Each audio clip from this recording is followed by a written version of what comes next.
অবরুদ্ধ নিশীথ লিখেছেন তেজস্মিতা মুর্তজা, কণ্ঠে পড়শি। রাস্তা পার হওয়ার ক্ষেত্রে অন্তুর তেজ ঠিক বিকেলের রোদের মতোই ক্ষীণ। আব্বু তার হাতটা চেপে না ধরলে চলে না। আব্বু রোজ থাকে না সঙ্গে, আজও নেই। এক পথিক চাচার পেছনে রাস্তাটা পার হয়ে দ্রুত রিকশা ধরল। শীতের রোদ, তবু খাড়া দুপুরে তাপ করা বোরকা হিজাবের আবরণের নিচে ঘামের স্রোত বেয়ে যাচ্ছিল তার। ভার্সিটিতে ছাত্র পরিষদের কি এক প্রোগ্রাম ছিল, সেসবে অন্তুর ভালো রকমের বিদ্বেষ আছে। কারণ হিসেবে বলা যায় তাকে শেখানো হয়েছে এবং বাকিটা নিজস্ব। অন্তুর ধারণা ছাত্রলীগ, যাদেরকে দেশের সংখ্যাগরিষ্ঠ অগ্রদূতের নাম দেওয়া হয়েছে, তারা মূলত পঙ্গপাল। দলবদ্ধ হয়ে চলা ঘাসফড়িংয়ের জাতকে পঙ্গপাল বলে। 10-15 লক্ষ একত্রে চলাচল করে এবং কোনো বিঘাখানেক জমির ফসলি ক্ষেতকে আক্রমণ করলে খুব অল্প সময়ে ক্ষেতের ফসল খুব ভালোমতো পরিষ্কার। এক শ্রেণীর লোক অবশ্য এই ক্ষেত পরিষ্কারকে বরবাদ করাও বলবে। তাদের কথা কানে নেওয়া উচিত না। ক্ষেতের ফসল উদ্ভিদের জন্য ভারী। উদ্ভিদকে স্বস্তি দিতেই হয়তো পঙ্গপাল সব ফসল ভক্ষণ করে, পরিবেশের ভারসাম্য রক্ষা করে থাকে। অন্তুর ধারণা বাংলাদেশের ছাত্রলীগ নামক পঙ্গপাল দেশটা অর্থাৎ বাংলার আবাদি ক্ষেতের জন্য তেমনই একদল পঙ্গপালের সমান। আম্মার কল এসেছে কয়েকবার।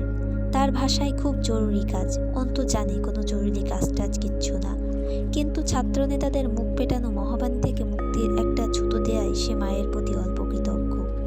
দুপুরের ঝাঁঝালো রোদে ক্লাস শেষে বাড়ি ফিরে সে অবশ্যই একটি জরুরি কাজ পেল। তাকে দেখতে আসা হয়েছে। প্রায় হয় এমন আজকাল। তাতে তার মেজাজ খারাপ হলে কারো কিছু করার নেই, এটা নিয়ম। মেয়ে যুবতী হলে দেখতে আসা হবে, কিন্তু সমস্যা অন্তুর অন্য কোথাও। পাত্রী দেখতে আসা মানুষদের পাত্রী দেখার পদ্ধতি চমৎকার। অন্তু শুনেছে আগের জামানায় এভাবে দাসী কেনা বেচা হতো। মেহমান মোট 6 জন। পাত্রের মা, ফুপু, বড় বোন, চাচা, ফুপা ও ঘটু। অন্তুকে কোনো রকম বোরকা খুলিয়ে রাবেয়া নিজের একখানা নীল ও গোলাপির মিশেল রঙা শাড়ি পরালেন। গুরুজনেরা বলে গেছেন পাত্রী দেখাতে শাড়ির বিকল্প নেই। নতুন বউ যেমন হয় ওভাবে মেয়েকে পাত্রপক্ষের সম্মুখে হাজির করতে হয়, তাহলে চোখে বিঁধে যায়। তারা আন্দাজ করতে পারে বউ হলে বুঝি এমনই লাগবে। অন্তুর কথা মতো পুরুষ দুজন বারান্দায় অবস্থান নিল, কিন্তু জানালা দিয়ে উকিঝুঁকি দেয়া চলমান। অন্তু এতগুলো অপরিচিত মানুষের সম্মুখে অস্বস্তিতে কাতর হয়ে বসে রইল। নজর স্থির রইল মেঝেতে। প্রথমে কিছু সাধারণ জিজ্ঞাসাবাদ হলো, কিন্তু পাত্রের খুবই সচেতন নারী। তিনি উঠে এসে চট করে অন্তুর মাথা থেকে শাড়ির আবরণ সরিয়ে খোপাটা খুলে ফেললেন। একরাশি সামান্য কোকড়া কোমর ছোঁয়া চুল বিছিয়ে পড়ল পিঠের ওপর। অন্তু তখন রাবেয়ার দিকে তাকায়। রাবেয়া ভয় পান মেয়েকে। তার চেয়ে বেশি সেদিন মেহমানদের সামনে তাকে এতিম মতো লাগলো। তার কিছুই করার নেই, যা হচ্ছে স্বাভাবিক। অন্তুকে এপাশ ওপাশ ঘুরিয়ে দেখা হলো।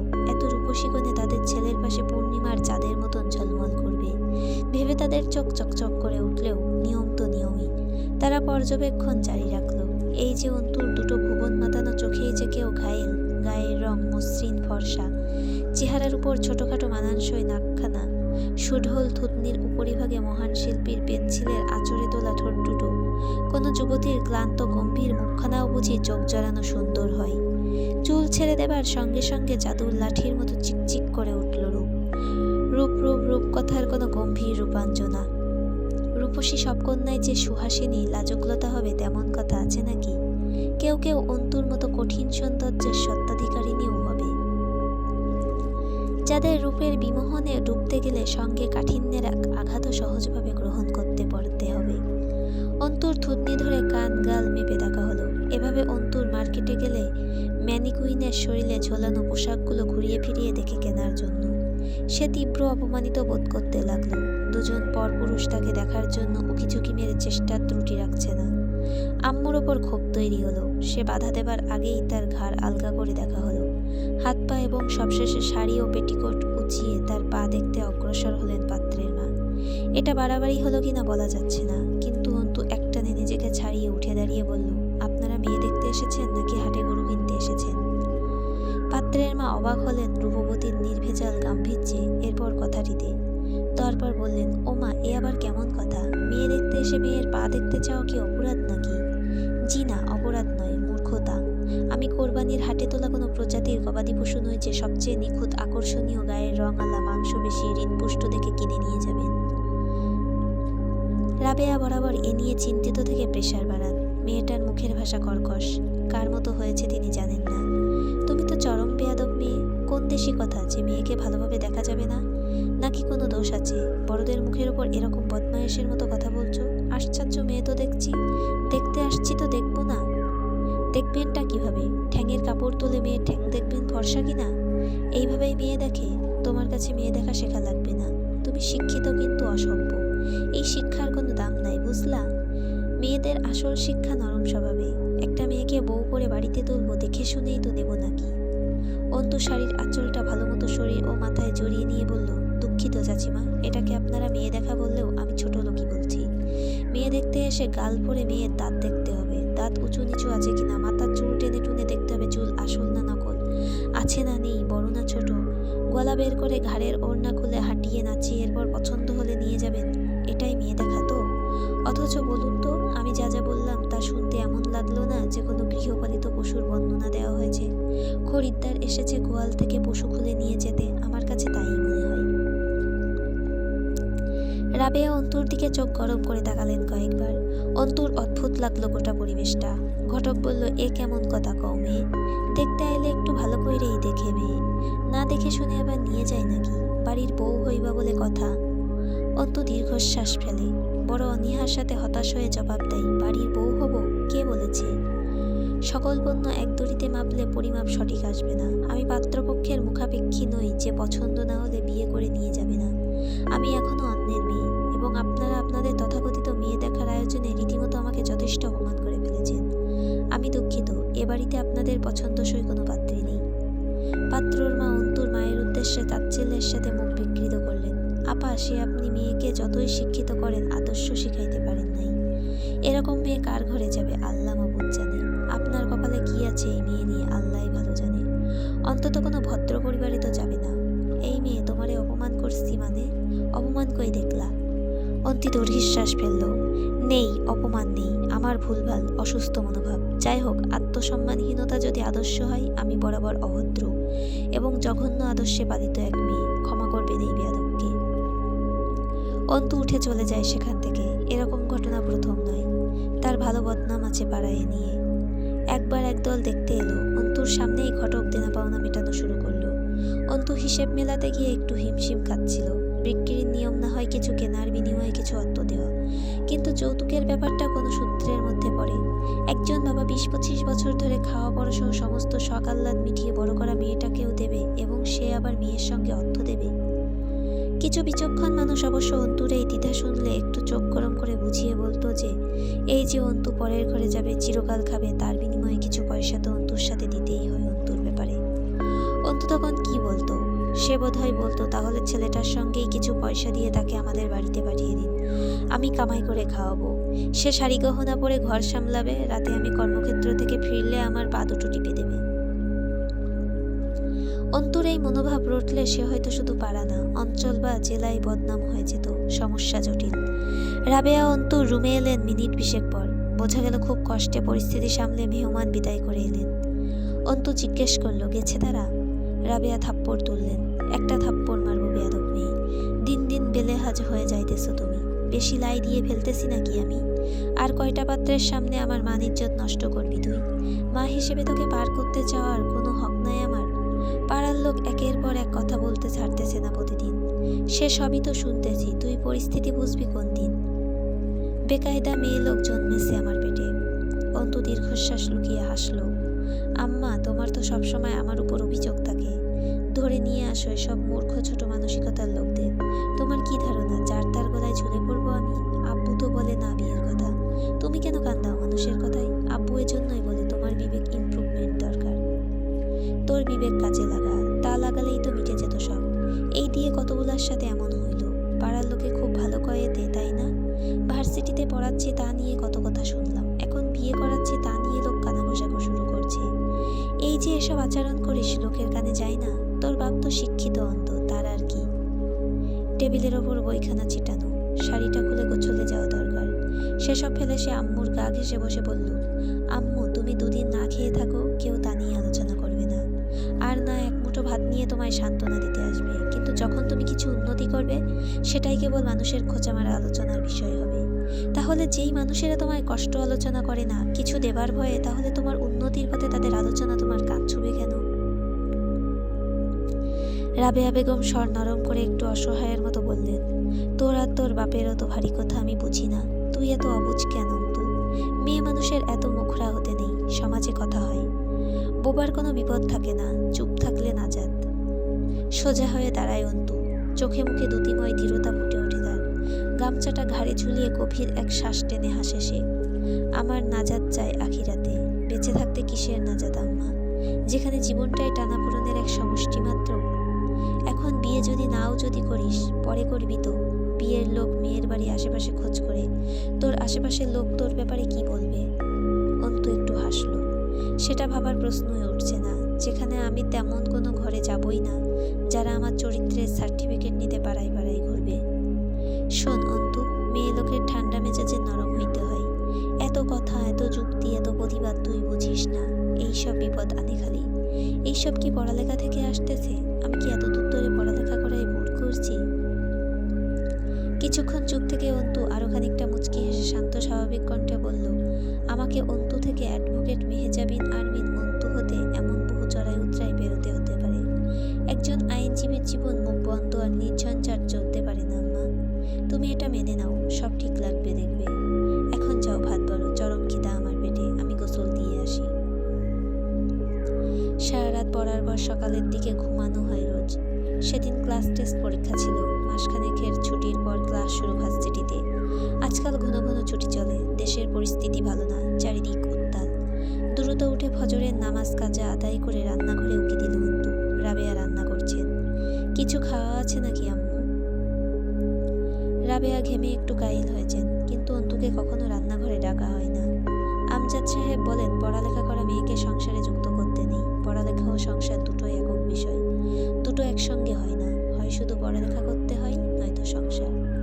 রাবেয়া শাড়ির আঁচল তুলে কপাল মুছে বললেন, তোর আব্বুর কাছে বারান্দায় যা, দেখ মুড়ি চানাচুর দিছি, চা দিছি, বিস্কুট আছে, যা।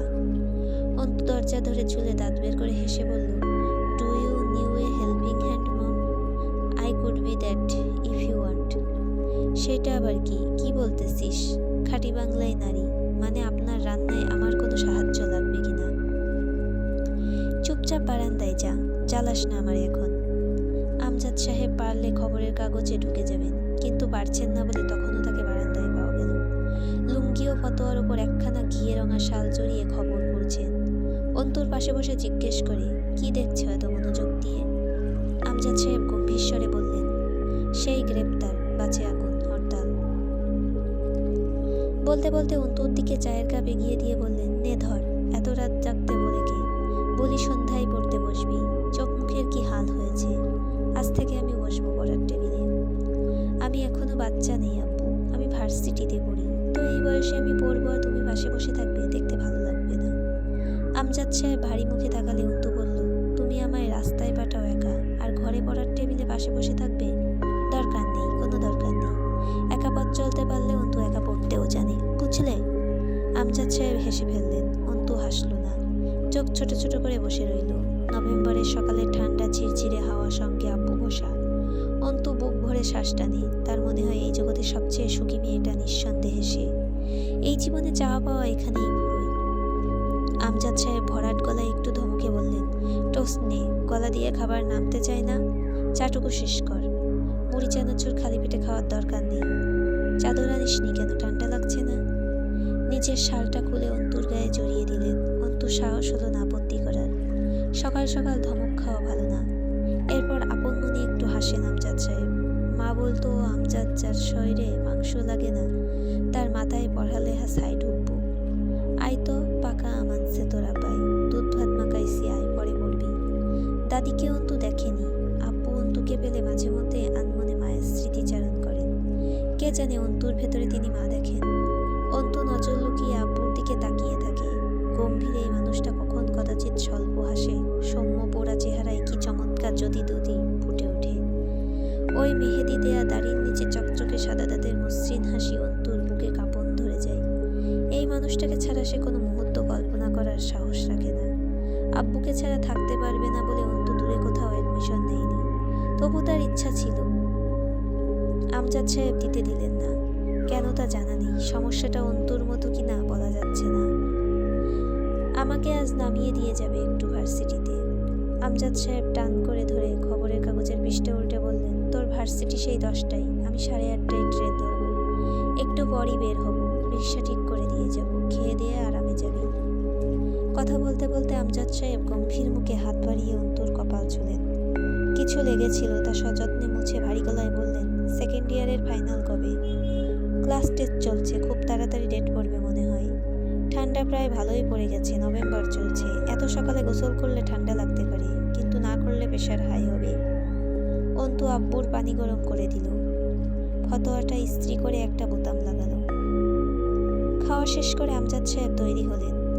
হলদেটে সাদা ফতোয়ার সাদা পায়জামা পরলেন, হাতে সেই সিলভার রঙা ক্যাসিনো ঘড়ি লাগিয়ে সামান্য একটু আতর ব্যবহার করলেন। বসার রুমে অন্তু তার চামড়ার স্যান্ডেলখানা মুছে নিয়ে দাঁড়িয়ে আছে। আমজাদ সাহেব বেরিয়ে যাওয়ার সময় পিছু ডাকে অন্তু, আব্বু। অন্তুকে দেখতে লাগলো অসহায়, ভীতু কোনো শিশুর মতো। আমজাদ সাহেব সামান্য হাসেন তা দেখে। কয়দিন থাকবে ওখানে? 2 দিন দেরি হবে হয়তো। শোন, ক্লাস শেষ করে কাজ না থাকলে সোজা ফিরে আসবি, কোথাও দেরি করবি না। অন্তু আস্তে করে মাথা নাড়ে। আমজাদ সাহেব দ্রুত বেরিয়ে গেলেন। ট্রেনের সময় হয়ে গেছে। অন্তু ভার্সিটির জন্য প্রস্তুত হতে হতে রিক্সাওয়ালা এসে হাঁক ছাড়ল, অন্তু মামনি, আসো গো। আমি আসতে দেরি করি নাই তো। মাস্টার সাহেব কিন্তু আমার এই সময়ের কথাই কইছে, দেরি হইলে আমার দোষ নাই। অন্তু তৈরি হওয়া বলতে কালো বোরকা, তার উপরে কালো ওড়নার আবরণ, শুধু হাত পাও তার তীক্ষ্ণ ডাগর চোখ দুটি দৃশ্যমান থাকবে। তৈরি হয়ে বেরিয়ে গিয়ে সে মুচকি হেসে বলল, না কাকা, দেরি হয়নি, যথেষ্ট সময় আছে, চলুন। ভার্সিটির সামনে গিয়ে রিক্সা থামে। ভার্সিটির রাজনৈতিক পরিস্থিতিও দেশের মতোই অস্থির কিছুটা। দেশটা এক হিসেবে ভালো চলছে, রোজ খুন গুম কারবার অবিরাম, থামাথামি নেই, সরকারের ক্লান্তিও নেই। খুব পরিশ্রম করছে দেশটাকে নিজের মতো চালাতে। মানুষজন একটু দুশ্চিন্তায় আছে অবশ্য, তবে সরকার ভালো আছে, সে তার মন মতো দেশ চালাচ্ছে। কেউ ভয়ে বিরোধিতা করে না, করলে কারাগারে নেহাত কম নয় দেশে। অস্ত্র এবং দেশপ্রেমিক সৈনিকের সংখ্যাও বেশ। ভার্সিটির ফটকের ওপর বড় বড় অক্ষরে লেখা, হাজী মোহাম্মদ দানেশ বিজ্ঞান ও প্রযুক্তি বিশ্ববিদ্যালয়। দিনাজপুরের বাসারহাট থেকে খুব বেশি দূরে নয় অন্তুদের বাড়ি, হলে থাকার প্রয়োজন পড়ে না তার। ক্যাম্পাসে শহীদ মিনার চত্বরটা অন্তুর প্রিয় জায়গা। সেদিন জায়গাটি বার করার সময় কেউ ডাকলো পেছন থেকে, জুনিয়র। 6 জন যুবক, অন্তু সিনিয়র। সামনের জন চেনা চেনা, হয়তো আগে দেখছে অথবা না। সে এগিয়ে এসে হাতের সিগারেটটা অন্তুর দিকে বাড়িয়ে দিয়ে বলল, নাও, একটা টান দাও। অন্তু একটা দীর্ঘশ্বাস ফেলে হাতে নেয় ওটা। তার একটা দোষ আছে, সে নিজের ভেতর আর বাইরে আলাদা করতে পারে না। যেমন মনে ঘৃণা রেখে মুখে হাসা যায়, কিন্তু তার সেই দক্ষতা বা অভিজ্ঞতা নেই। সিনিয়রদের প্রতি তার বিদ্বেষ পুরনো, তার সেদিন বেরিয়ে এসেছিল ভুলক্রমে। অন্তু আধ খাওয়া সিগারেটটা ঘুরিয়ে ফিরিয়ে দেখে বলছিল, টান না হয় দেবো একটা, কিন্তু এতে ফজিলতাটা কি হবে? পাখির মতো চঞ্চল দৃষ্টি লোকটার। অন্তুর চোখে চোখ গেঁথে হেসে উঠল সে। ফজিলত? এই যে আমি তোমারে টান দিতে বলতেছি, এর চাইতে বড় ফজিলত বা হাকিলত কিছু নাই সিস্টার। আর জরুরি তো মোটেই না যে সব কিছুতে ফজিলত থাকা লাগবে। এক টান মারো, স্বাদ ভালো। Benson and Hedges. অন্তু যথাসম্ভব শান্ত বিনয়ী স্বরে বলল, কিন্তু আপনি টান দিতে বললেই দিতে হবে তা কেন? সিগারেটে অভ্যস্ত নই আমি, এটা আমার সংস্কৃতিও নয়। অবাক হলে মানুষের চেহারা থমকে যায়, কিন্তু অবাক হয়ে লোকটা হাসলো। হাসার সময়ই তা গা দুলে উঠল, ভঙ্গিমাতে বেপরোয়া বানা। তবু এক টান মারো দয়ালের নামে। অন্তু 2-1 বার আশেপাশে তাকায় বোকার মতো। কেউ আসার নেই বোধহয় তাকে বাঁচাতে। এর অবশ্য কারণ আছে, মানুষের দৃষ্টিকোণ থেকে সে কোনো বিপদে পড়েনি। কিন্তু তারা এসে অন্তুর পক্ষে এবং সামনের জনের বিপক্ষে কথা বললে যা হবে সেটা বিপদ। হিজাবের আড়ালে অন্তুর শরীরটা 2-1 বার ঝাঁকুনি খেল। এদের চেহারায় আধিপত্য ও অঙ্গভঙ্গি স্পষ্ট ভীতিকর। তবুও সে পরিষ্কার গলায় বলল, তবু কেন? পেছন থেকে কবির বলে উঠল, কারণ আমরা সিনিয়র। এরপর আর কোনো ফজিলতের খোঁজ করলে তুমি নিখোঁজ হয়ে যাবা। ঠিক বলি নাই ভাই? পেছনের ছেলেরা হাসলো। সে বলল, আলবাত সহি কথা কইছিস। তুই আমার লোক হয়ে ভুল কথা বইতে পারিস না কইবার। এইটুকু কনফিডেন্স রাখা উচিত তোর। অন্তুকে বলল, মারো টান, আর একটু হইলে তো সিগারেট শেষ হয়ে যাবে, ছাই জমতেছে। সিগারেট অপচয় করা ভালো কথা না। 16 টাকা দিয়ে কিনছি, ব্যানসন অ্যান্ড হেজেস, খুব ভালো। আপনাদেরকে সিনিয়র লাগছে না, সিনিয়রদের আচরণ এমন হবে না। সে ভ্রু নাচিয়ে বাহুবা দিয়ে অন্তুর মুখের ওপর অবশিষ্টভাবে ঝুঁকে এলো। কেমন হবে সেটা তুমি জানাবা ডিয়ার। অন্তু ঘৃণায় মুখটা পিছিয়ে নেয়। ভোক ভোক করে গন্ধ আসছে তার মুখ থেকে। মদ ও চুরুৎস, ঘাম, পারফিউম ইত্যাদি মিশে অসহ্য গন্ধ। অন্তু এ পর্যায়ে বিনয় হারিয়ে মুখ শক্ত করে বলে ওঠে, জানতেই পারি, শিক্ষার বয়স হয় না। বলা হয় দোলনা থেকে কবর পর্যন্ত জ্ঞান অর্জন করো। কবির কিন্তু সহৃদয় ব্যক্তি। সে সাবধান করলো, হুঁশিয়ারি করতেছ, সিনিয়রদের সামনে মুখ চালাচ্ছ, মারা পড়বে মেয়ে। কবে ভর্তি হয়েছে? কে বড় কে ছোট বিষয়টা বুঝে উঠতে পারোনি মনে হচ্ছে। অন্তু হাসলো। কুকুর ছোট হোক অথবা বড়, তাকে কুকুর বলা সৎসাহসটুকু থাকা অবশ্যই ভালো গুণ। কি বলেন সিনিয়র সাহেব? কথাটা অন্তু ঘাড় বাঁকা করে তাকিয়ে থাকা সেই সিগারেটওয়ালা লোকটার দিকে তাকিয়ে বলল। কবিরের খুব হাসি পেয়েছিল ছোট্ট মেয়েটার দুঃসাহসের ওপর। বড় ইচ্ছে করছে নেকাবটা টেনে ছিঁড়ে ফেলতে। ফেলাও তো উচিত, মেয়েটা বেয়াদব। সেই লোক ভুরু কিঞ্চিত জড়ায়, যা খুব শুকনো। তার খুব আনন্দ লাগছে, নতুন ধরনের অভিজ্ঞতা এটা। তাদের সামনে কেউ তো কথা বলে না, মেয়েটা নিশ্চিত তাকে চেনে না। অন্তু আবার বলল, একটা মেয়ে হেঁটে যাচ্ছে, তাকে ডেকে সিগারেট টানতে বলা, পানির বোতল ভরানো, জুতো পরিষ্কার করানো, আজে বাজে কথা চিরকুটে লিখে তা অন্যকে দেওয়ানো, হ্যারাস করা, হুমকি দেওয়া, হলে ডেকে নেওয়া, এসব আপনাদের কাছে সিনিয়রের সংজ্ঞা? অথচ আমি যে বই থেকে সিনিয়রের সংজ্ঞা পড়েছিলাম সেখানে লেখা ছিল সিনিয়র হলো শিক্ষক, যে জুনিয়রকে আদব শেখাবে, শিষ্টাচার শেখাবে, একটা ভুল করলে ধমক দিয়ে ভুলটা শুধরে দেবে, কোনো প্রয়োজনে সাহায্য করবে, ইত্যাদি ইত্যাদি। অনেক কিছুই লেখা ছিল। সেই বই আপনাদের হাতে পড়েনি, দুঃখজনক। মূলত আপনারা রাজনৈতিক পাওয়ার শো করতে এসেছেন, ভুল বলিনি আমি নিশ্চয়ই। সিগারেটটা মাটিতে ফেলে দিয়ে পা দিয়ে চেপে পিষে ক্লাসের দিকে এগিয়ে গেল। ছেলেগুলো অন্তুকে ধরতে গেলে সে বাদ সাধল। উহু বয়েস, কুল কুল। চিনিস তোরা মালটাকে? মালটা তো একদম আলাদা রে, সবার চাইতে আলাদা। তার সাথে খেলাটাও হবে একদম আলাদা। শালার রাজনীতিতে আসার পর কত ভদ্রকে হয়ে গেছি আমি, বাবা যাই। আমাকে চেনেনি মনে হয়, পাত্তাই দিল না। আস্তে করে মুখটা তুলে আকাশের দিকে তাকালো। কুকুর বলেই খালাস হয়ে গেল জুনিয়র। পেটে যে কুকুরের ভীষণ খিদে সেইটা খেয়াল করল না। নট ফেয়ার, নফ, দিস ইজ নট ফেয়ার। হুট করে আবার আসমান থেকে চোখ নামিয়ে ঘাড় নাড়ালো দুদিকে। যা, ও কি তেজ, আমি ডিস্টার্ব রে। সিগারেটটা সে তুলল, সেটা কবিরকে দেখিয়ে বলল, রেখে দে এটা যত্ন করে। পাখি শিকার পর একবার করে এটা দেখব, আর তাই বলে আমার সাথে এভাবে। এও আমাকে চেনে রে আমাকে। সামনে ইলেকশন, নিজেকে বাঁচিয়ে চলতেছি, তাতে দেখতেছি মেলা লোকই রং তামাশা দেখায় চলে যাচ্ছে। এটা কি ঠিক হচ্ছে বলতো? ইলেকশন তো শেষ হবে তাই না, এরপর কি হবে তা ভাবছে না কেন এরা? উন্মাদের মতো হাসলো সে। ভার্সিটি চত্বরে লোকজন কম এখন। ক্লাসের ফুল টাইম চলছে, লোক থাকলেও তারা যায় আসার কথা নয়। যে পাশ কাটাচ্ছে সালাম ঢুকে যাচ্ছে তাকে। সে আবার তাকালো অন্তুর দিকে। অন্তু ততক্ষণে ঢুকে পড়েছে সমাজবিজ্ঞান বিভাগের বিল্ডিংয়ে।